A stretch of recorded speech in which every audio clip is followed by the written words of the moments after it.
What do you know about that basement? Well, let me think. Nothing? Come on, Jake, for Christ's sake. I'm running out of threats to get you talking, Jake. And frankly, I don't want things to get violent. I've come to get O'Leary several times, but they always make me wait in the dining room. One day it was so late that the restaurant was closed. They made me call from a payphone in that alley over there to let them know I was here. A few minutes later, O'Leary came out the back door, that red one there.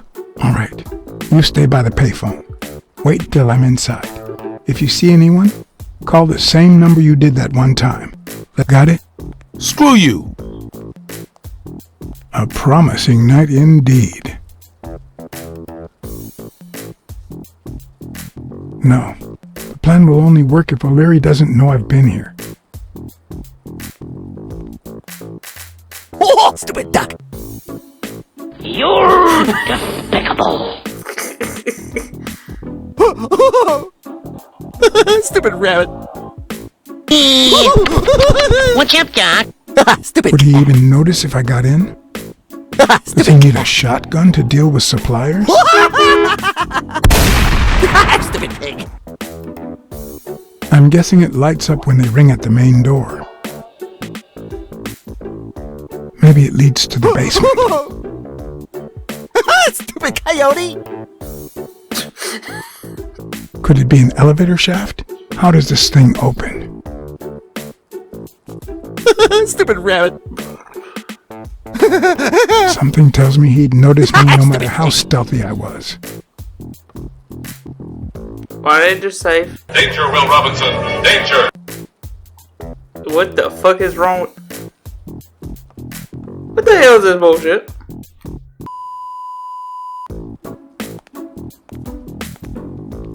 What happened? Should we run for it?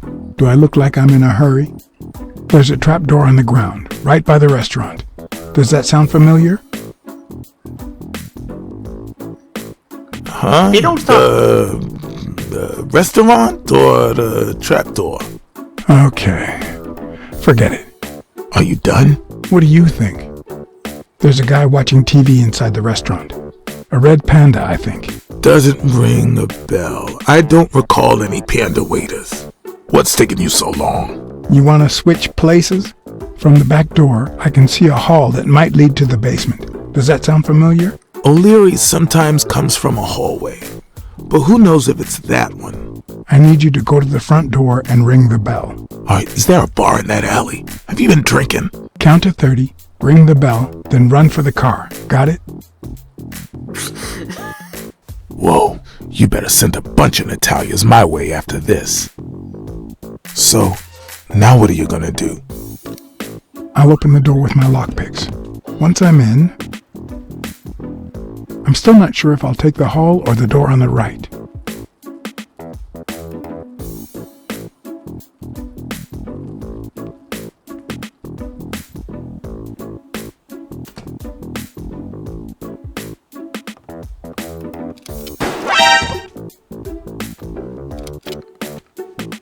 Apparently it wasn't the hallway. The lock on that door was not your standard model. I had to give it my all. 12 seconds later.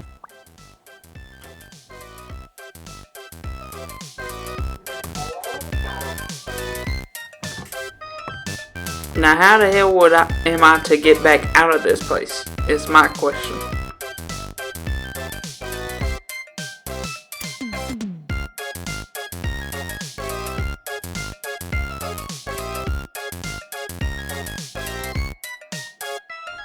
What the fuck?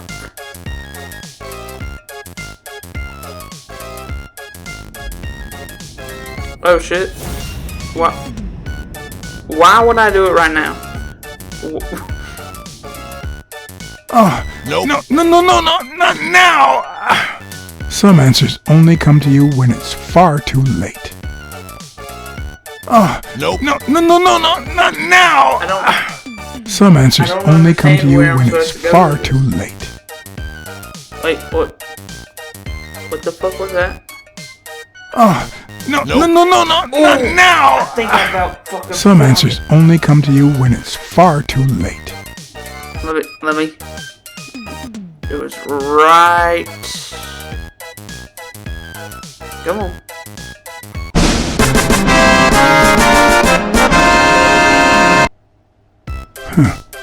I was expecting some frozen bodies.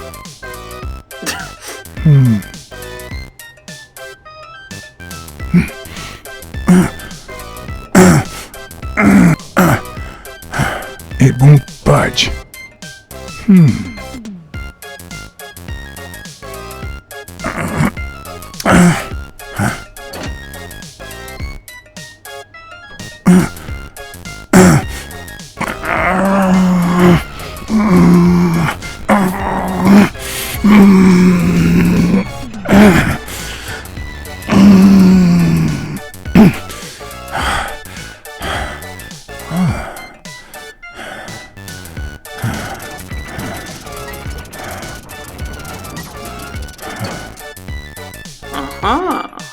Well, hello, Mr. Laboratory.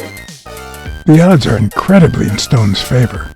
I guess that he's the reigning champion, and Bobby Yale is just a contender, but maybe word got out about his condition.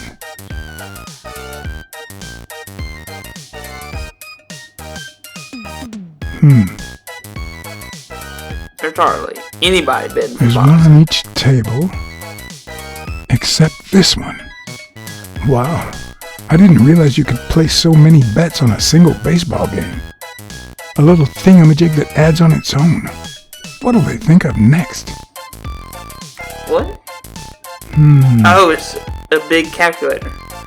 Sometimes I forget that criminals, even the office variety, have family and kids. Anyway, maybe things aren't so bad on the dark side. What? 16 days until the fight. It looks like a summary of all the bets that come in. Day, amount, 5,000 on wagerer. Yale? Wait a minute. Did O'Leary himself bet $5,000 on Yale? What the fuck? Why did he bet so much?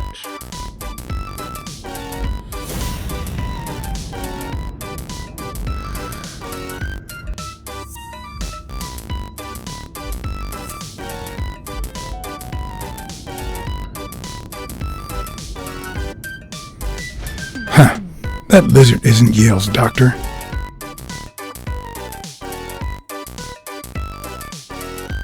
Wild strawberries. So we're going to have to put wild strawberries into like a computer or something. Could that be Ireland? Is he really Irish? I'd say that's Ireland too. Why do you know so much about the Irish?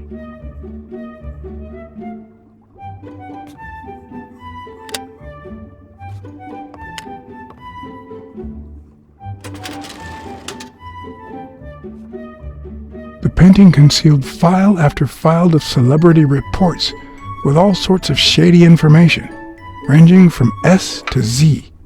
Almost all of them were athletes. Is that what O'Leary meant when he said that detectives and police officers were his friends? I wonder how many spy for him. If I were to pitch in, who would I spy on? Yeah, let's start looking at these.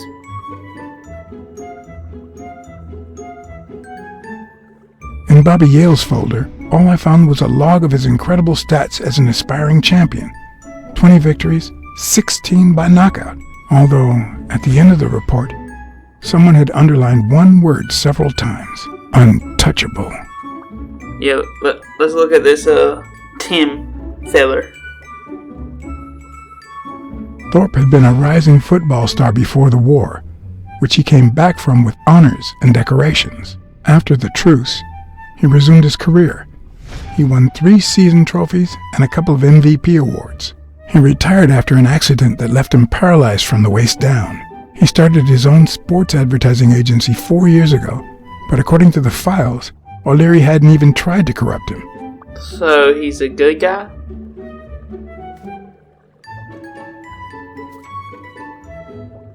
According to Stone's report, he was so clean, not to mention hard to corrupt, that O'Leary opted for a more subtle strategy. Apparently, when he broke up with the tennis player Helen Moore, he set her up with Stone. Lucky for him, they hit it off. As I put away the report, I stopped in my tracks. Huh?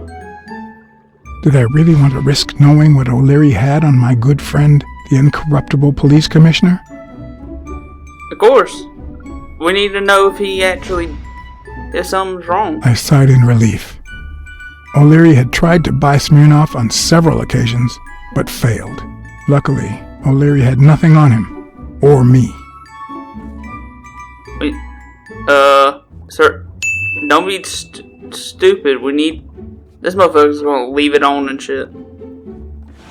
If they're not together anymore, why does O'Leary keep so many pictures of romantic moments with Helen Moore? It's Blacksad, fish version. Even Dunn had a gun in his office. O'Leary couldn't possibly be the exception. Dunn had $200 in his safe. O'Leary had about $20,000 in a drawer. I hope I never become the object of O'Leary's obsession.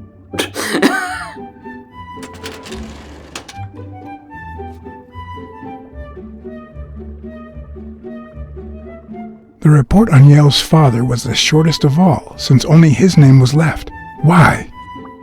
Yeah, let's look at Cassidy, because I feel like Cassidy is doing something. Cassidy's report was possibly the longest among all of O'Leary's files. Oh, apparently, shit. their rivalry went way back. So much so that they spied on each other in the most unthinkable ways. At least I was able to confirm what Yale had told me. Cassidy had threatened Dunn after he refused to join the managers' union. Okay.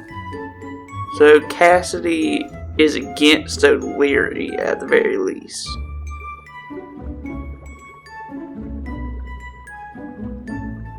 Dunn's integrity was legendary, even in O'Leary's shady reports, just like Yale had said. Dunn had kicked one of O'Leary's men out of the gym when he found him snooping around.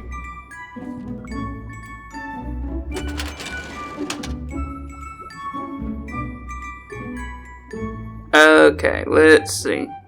Who's Helen Moore again? Oh, Helen Moore. Okay, yeah. Let's make sure that she's not doing something with Stone. Helen Moore's file was, by far, one of the juiciest. She had been just a run-of-the-mill tennis player until O'Leary launched her career by rigging enough games to help her climb the ranking. However, O'Leary hadn't fixed any of her games in over a year. In spite of that, she remained undefeated. Be as it may, it was clear that O'Leary had enough information to ruin her career. Oh, okay, so he's blackmailing Moore with Stone, I think.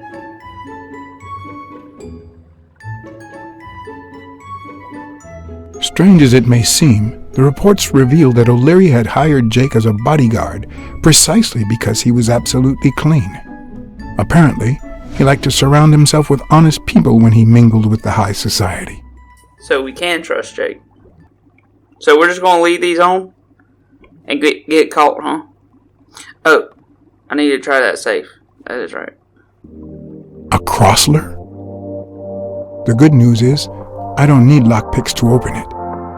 The bad news, I didn't bring explosives. So what's the weekly password? And why does that fish look like you, sir? That's the thing I'm worried about. Hello there, people. Hope you liked the video. Like and subscribe for more. And I hope to see you next time.